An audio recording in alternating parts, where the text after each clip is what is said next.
Scott hired as the new running back coach for Texas. Let's talk about this a little bit. So Chad Scott coming over from West Virginia. He takes the place of Tashard Choice, who didn't get the Cowboys job, but did go and decide to go to the NFL to Detroit Lions. Some experience for him. He's the Troy running back coach, or was Texas Tech running back coach, Kentucky running back coach. And this is what I really like and what sold me on this one, guys. At West Virginia, he was their OC/running back coach. And then when Neil Brown got fired, he was their interim head coach, which tells me a lot about him as to why he got picked for that West Virginia interim head coach. What do you think of this hire, Gerald? Yeah, I think it's a good hire. It's not one that I think a lot of folks expected. It's not the big splashy name that I think a lot of folks were wanting to see. Folks were wanting to bring back Stan Drayton, who ended up at Penn State. One of my best friends is a Penn State grad. I texted him like, "Hey, enjoy that because Stan's going to be great." But I think he is a solid recruiter, but again, he is a coach. He's a developer. You look at, he coached up a guy at Texas Tech, the Texas fan. Baron Batch is a guy who was a pain in our keister for a couple of years at Texas Tech.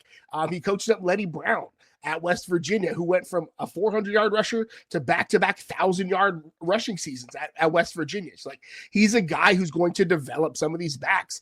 And one of the things that I really like about his if you go look at his history, he's been really good at managing a running back by committee situation where it hasn't been a ton of featured backs. Yeah, Letty Brown was the guy for a couple of years. Yeah, Baron Batch. But more often than not, there's 2 or 3 guys that are each hitting 700, 600 yards apiece.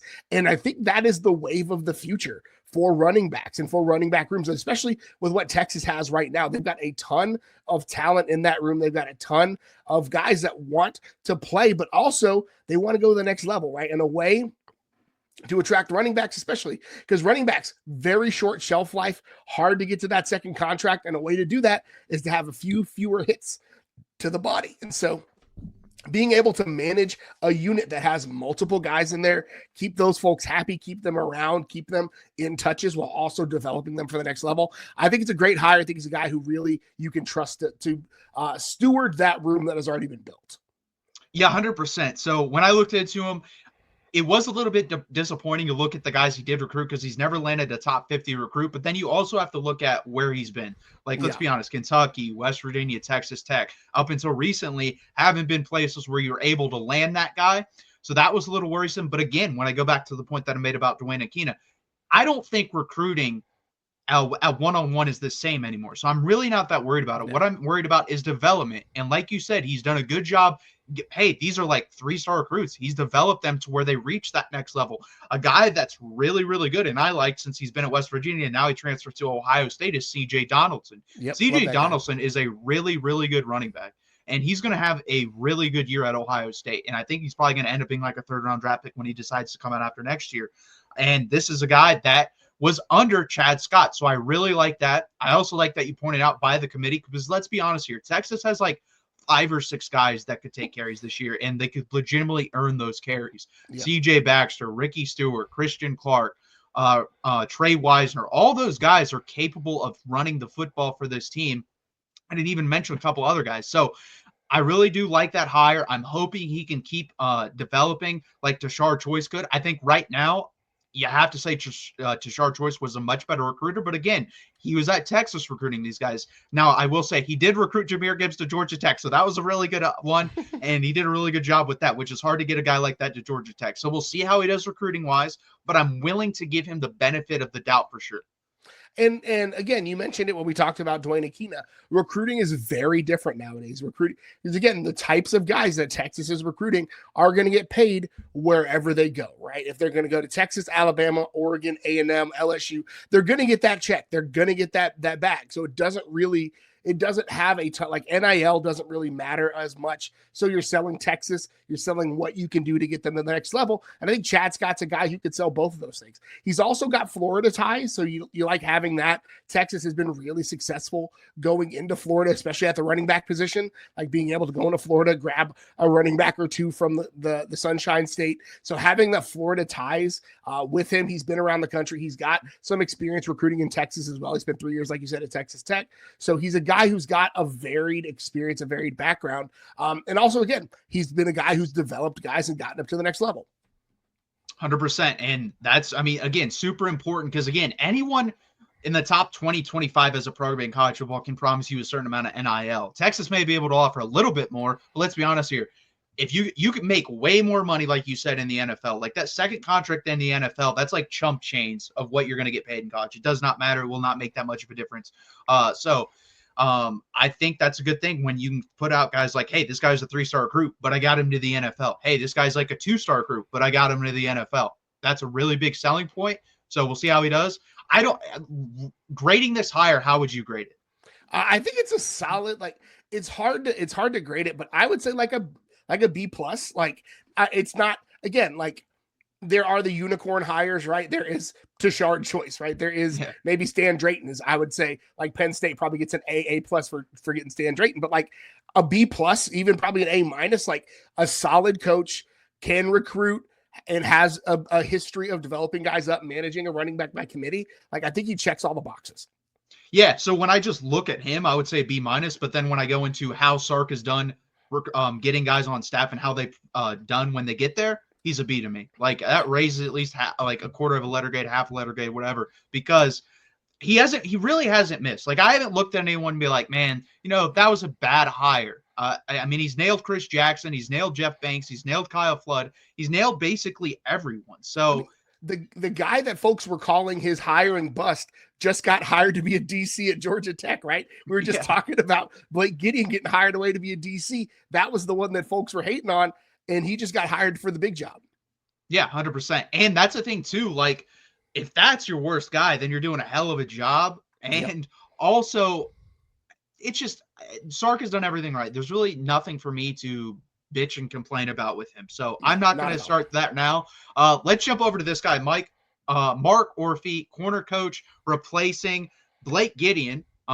Again, sucks to see him leave, but this guy was a defensive analyst at Bama 2021. So there is a little connection right there with Steve Sarkisian. He was a secondary coach. Here's another one at Montana State with Jeff Choate, who just left and became the Nevada head football coach. So a little bit of a connection there. No doubt in my mind, Steve Sarkisian asked Jeff Choate, who is a really good football coach. Love Jeff Choate. Hey, what do you think about this guy? He probably gave him a good grade, and he's like, you know what? Let's hire him. He's developed Christian Braswell into an NFL pick who was at Rutgers. He developed Max Melton, who was a second-round pick and is the highest pick from Rutgers since 2010. So this guy, to me, is a really, really good hire. The development is there. He's got experience. He gets check marks from certain coaches because, again, I'm sure Nick Saban had good things to say. Otherwise, Steve Sarkisian probably wouldn't have hired him. So what do you think about this hire? And you can't also doubt that, one, he's from North Shore. He's a Houston guy. So he's got that connection there as well. And then also, Rutgers had their best pass defense the last couple of years since joining the Big Ten, right? And he's a part of that group. That's partly credited to him, right? So I think this is a great hire. And again, I think especially with Dwayne Akina now coming in, I think we have the benefit. Like, I made my notes before we knew about Dwayne Akina, but like, even with the benefit of like knowing that Dwayne Akina is coming in, right? Having somebody like Akina and a guy like Orphey, who is a bit of a younger coach. He's got kind of an up and comer. You kind of pair him with a guy like Dwayne Akina, and I think it's like a multiplier effect. He's shown that he can get a 3-star guy, who I'm trying to think of the last Rutgers guy to get drafted, out after those two, like Ray Rice. Like, I'm not sure who in the NFL who's got Rutgers skins on the wall, right? It's like he's gotten lesser talented guys, so giving him better raw materials, it's a win-win. I think it's a great hire.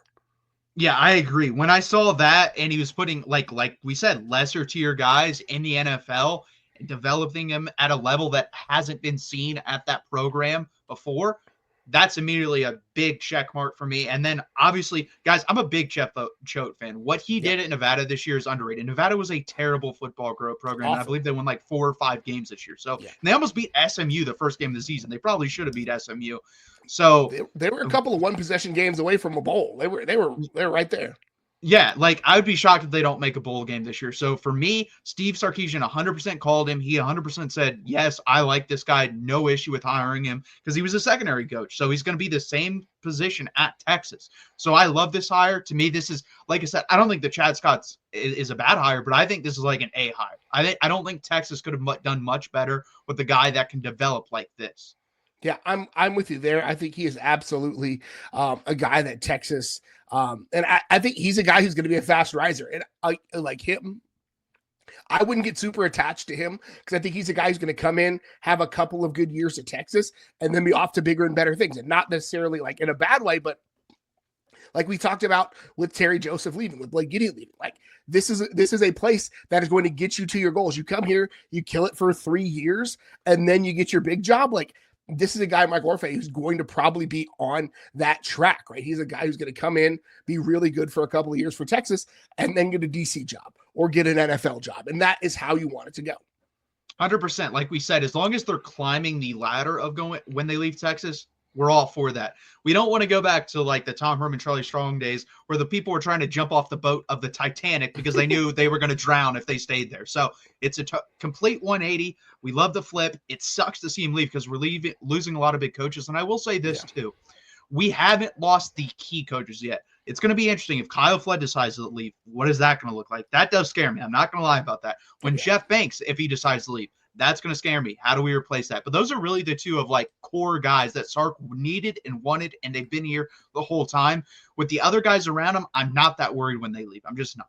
Yeah, I think I mean, we're going to have to be prepared for some of those eventualities to happen. I think Jeff Banks still wants to be close to his kids. So like, that's something that you can put in your back pocket, right? He'll probably be around for a little bit. Kyle Flood did the Rutgers thing, didn't go very well. What does he want to do? Like, is he happy being the OC at Texas and being the offensive line coach and just, getting paid really well to do so and living one of the coolest places in the world? I don't know. Maybe. Like, I don't know what his career aspirations are, but like, we have to be prepared for that eventuality, that some of these key coaches are going to leave. And again, that's the rub of being an elite program. Folks at Alabama felt this way when Kirby Smart left. Folks felt this way when Steve Sarkisian left, right? Folks felt this way. They didn't feel that way when Lane Kiffin left because that's a whole other conversation. But like, again, when you're an elite program and you've got guys who are doing great things, it's just part and parcel of being a top tier program. No, 100%. So that does it for the two hires. We really appreciate you guys sticking around. Please hit that like button. Please subscribe and let us know in the comments. Did Texas nail these hires or not? If they didn't, give us your solution. Who would you have liked to seen?